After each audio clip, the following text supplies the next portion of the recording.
Okay, the first thing we need then is a motion for the vote.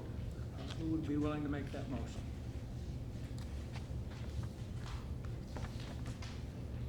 Dan Hagan?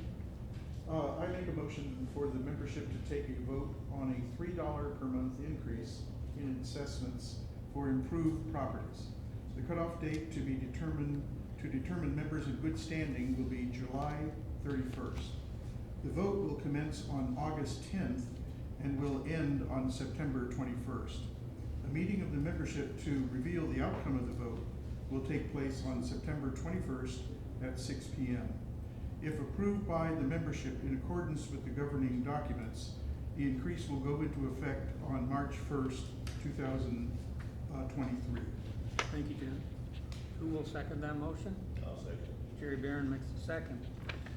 We're open for discussion, questions? I'll go first. This is such the time where it's hard to be a board member and get members to understand the decisions we have to make, because another assessment increase now in our climate, in our world, is hard. Our fuel prices are up, our supply chain is up, our groceries have gone up. It's gonna be hard to ask that, and that's one of my biggest concerns about doing it right now. But on the other hand, as a board member, you have to look at what's best for Bella Vista and understand that we need this as a POA, because our prices have gone up as well. Our employees deserve better pay than they're getting. We need to get to that point. We need to update our amenities. We need to keep the fees low for our people to get out and have fun in the next few years. So it's such a double-edged sword. I just wanted those opinions out there because I do support it and I do know we need it, but I also know it's so scary to do it right now. That's it. That's it. Any others? Sandy? I still believe that we're missing out on an opportunity by not inviting the unimproved property owners to partake in a $3 increase. And, you know, if we look at the proposed fee increases, if this doesn't pass, we're asking golfers to pay an additional $100 for their annual pass. So, you know, of course they're gonna vote for it for $36 as opposed to $100.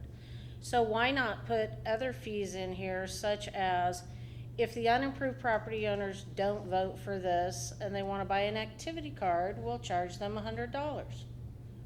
So if there's someone that do use the amenities, they're going to vote for it.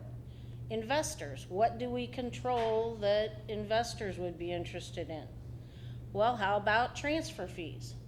If you have an unimproved lot and you're going to transfer it to a new party, you get a bonus fee as opposed to transferring an improved property. I just think that now is the time to figure out how to get the unimproved property owners in line with this. My fear is that Cooper's gonna add more lots and we're never gonna get to the point where we have more improved over unimproved. So we treat the unimproved and improved differently regarding the assessments. I would assume we can treat them differently regarding fees. So I vote for a 3 for 3 for 3. 3 for improved, 3 for unimproved for 3 years. Response to that?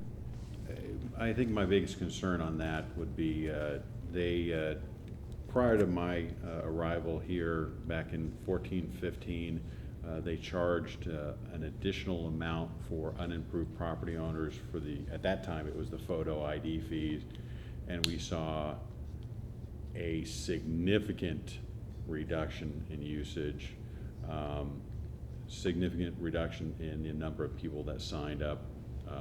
I don't feel that keep in mind that we're still at that point where unimproved property owners, you know, at 39,000 lots, 15,000 rooftops, we're still at that balancing point, and so many of our unimproved lots are owned by people outside of our community. To increase the transfer fee, I think I saw Doug maybe wince a little bit when he heard that suggestion. And yeah, no, not a light bulb. I think it was a wince because we've been challenged on that multiple times before. We feel that we're charging 175 right now.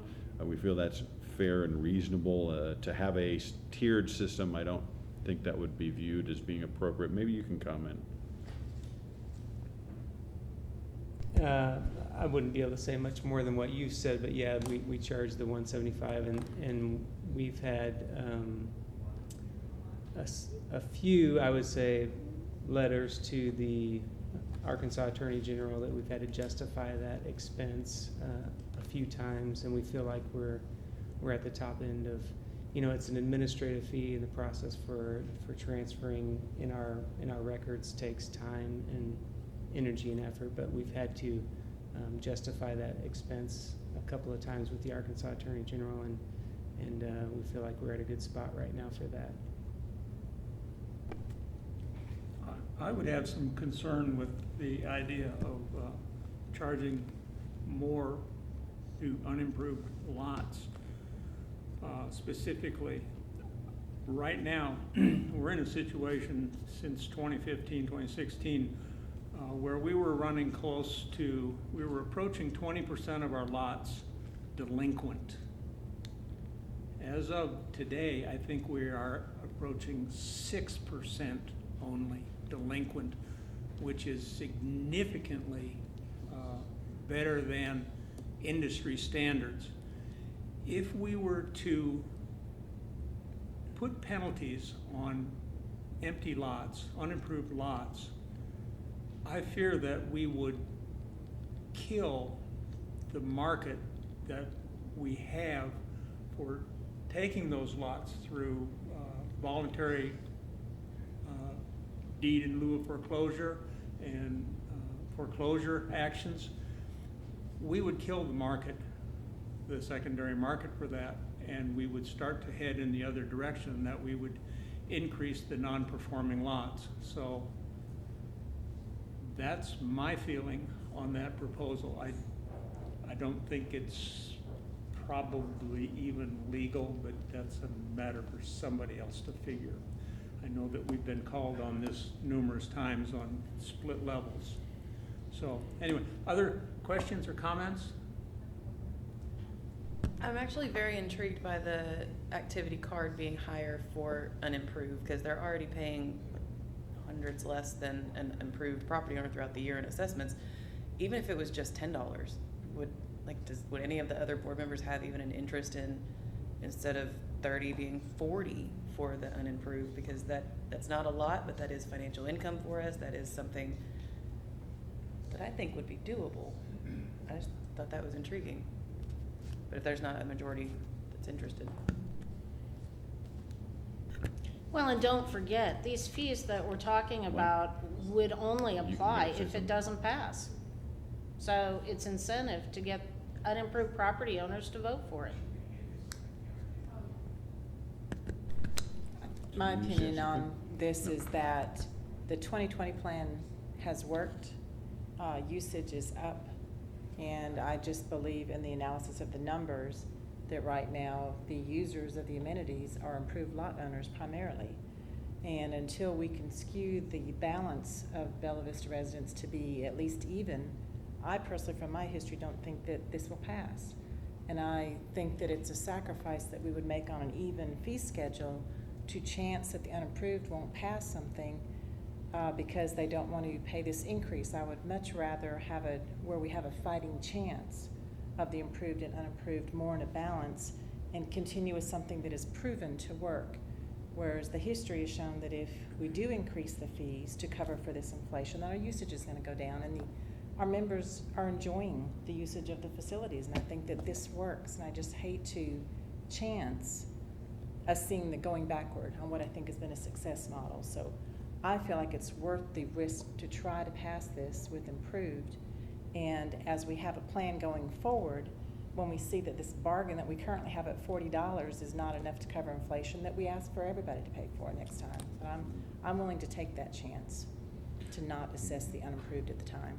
So Jackie and I had the board members are aware that I'm having one-on-ones in the development, one-on-ones with each of the directors in the development of the 5-year strategic plan. And so Jackie brought this exact comment, this exact discussion up earlier today, and I showed her that in the 5-year plan, what I'm proposing, you know, with the idea of having small increases and more frequency, I'm all in favor of in 26, when the balance tips, I feel, in the right direction, at that time we go for improved and unimproved. But I don't think the balance is there yet. And I still keep on going off of, this is an amenities-based increase. And I really like what Jackie said of, it's working very well. Don't mess with success.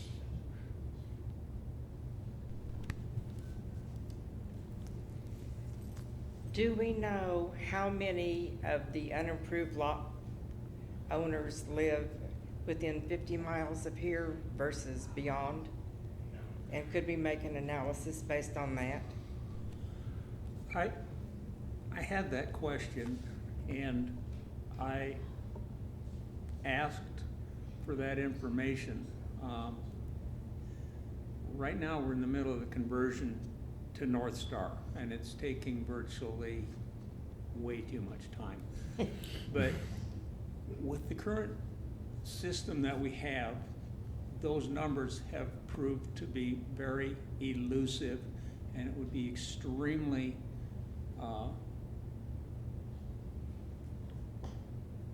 time-consuming to try to generate meaningful numbers. When North Star is in place, we will be able to get those numbers much more easily. And so at this, I wanted the numbers too. And you know, as it turns out, it's just, it can't happen right now. We're still on target for a May 1st North Star. We're hoping, this is, always remember, this is a large undertaking. So I think we have to have potentially realistic expectations as to the conversion in speaking with IT and accounting and so forth. So, but I don't want to get off topic. I think everybody knows of that individual or those couple of individuals that live in Bentonville. They're an unimproved property owner and they play a ton of golf. I mean, everybody knows one or two of those people. But the vast majority of the users of our amenities are improved property owners. The vast majority of unimproved property owners live out of state and use the amenities on a very limited basis.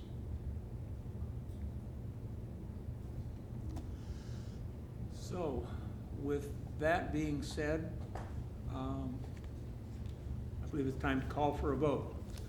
All those in favor of asking for an assessment increase, raise your hand or signify by saying aye. Aye. Michael? Aye. Okay, all those opposed? Sandy Fosdick is opposed. The next item on the agenda is the proposal to pay off the water bond early. Now, I'm gonna talk for this on a minute. Oogie. If I understand this correctly, this money is already in the budget to pay it off, and we thought we were gonna do it at the end of the year, but we find out we can do it early with no penalty. So in the language of the, and Stacy was the one that did the research on it, so kudos to Stacy on this. But the bond rate, the regulations in the bond are very restrictive with regards to when payments can be made, with the exception of the last payment. So in the 2022 budget, we included enough funds to make the final payment. Now, if you go back in time, we developed this plan several years ago to pay off this water bond debt over a 3-year period. We made the first payment in 21 of $1.6 million. Then in January of this year, we made a second payment of $1.5 million. And so the original plan was to make the third payment at the end of well, we would physically make the payment at the end of this year, but it would actually get made in January. So you have to put it in so far in advance, and there's notice given, so forth. Of the remaining $1.5 million, $550,000 of that is required. $1 million we can flex. So what Stacy did was, in her research, she realized that we would be able to save $37,000 in interest expense by paying it off early. Now, the next thing that she did was, the primary concern of one would ask is, if you make this early payment, what's going to happen to our checking account, to put it in simplified terms. And she was able to determine that we were going to have sufficient amount of funds in our account for normal operating business, and also for an emergency if something were to occur. You know, this was the plan, to pay this over a 3-year period, and what we're recommending is that we take that accelerated plan and make it a little bit more accelerated, and save $37,000 and be debt-free on the water side, which would be outstanding. I'm sorry, one more point. And this isn't going to impact our capital projects. We still are doing the $1 million Stonehaven water line replacement. So we're not sacrificing capital projects to accomplish paying off the debt early. Okay, first item we need a motion to accomplish this. Tia? I make a motion authorizing management to make the final water bond payment estimated at $1,506,375 by March 1st, 2022. Thank you, Tia. 31st. Second on that? I'll second. JB seconds that. Is there any discussion on this?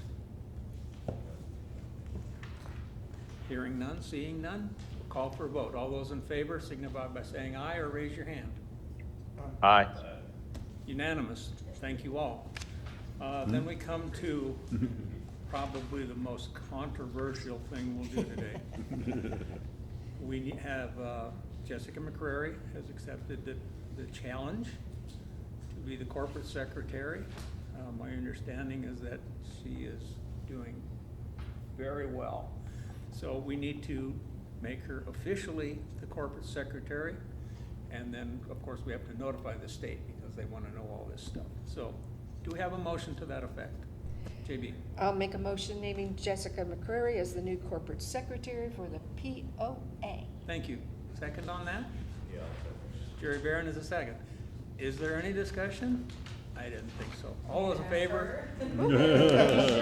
All those in favor, please raise your hand or say aye. Aye. Michael? Michael? Sorry, say aye. Thank you. That brings us to the end of our published agenda. Was there anything that anybody wanted to slip in? Thank you. Next up are the announcements. The Board of Directors voter eligibility cutoff is a week from today, March 31st. Take a tally of properties that are current and eligible to vote and go from there. Golf JAC meeting Wednesday, April 6th at 4 p.m. in the boardroom at the Country Club and via live stream. Please note that is a change of date. The Recreation JAC meeting is Monday, April 11th at 4 p.m. This is all Zoom, no in-person meeting. The rules and regulations is Thursday, April 14th, 1:30 p.m. at Lake Point and via live stream. Thank you, Jessica. Please note the change in location. The reason for these locations is that we're doing North Star training in this room for that entire week. So the week when we have lots of meetings, everybody got displaced, but that's the price. The Board of Directors GM meeting will follow that Rules and Regs meeting Thursday, April 14th at 2:30 p.m. at Lake Point. This is a closed meeting. Lakes JAC will be Wednesday, April 20th at 2 p.m. in the boardroom at the Country Club and live stream. So they're going a week later. Board of Directors work session Thursday the 21st, 9 a.m. here in the boardroom. And the next monthly regular session is Thursday, April 28th at 6 p.m. in the boardroom right here. And with that, I believe we have come to the end of our meeting. And that's it. You can get home in time for the second half of the ballgame. We hope.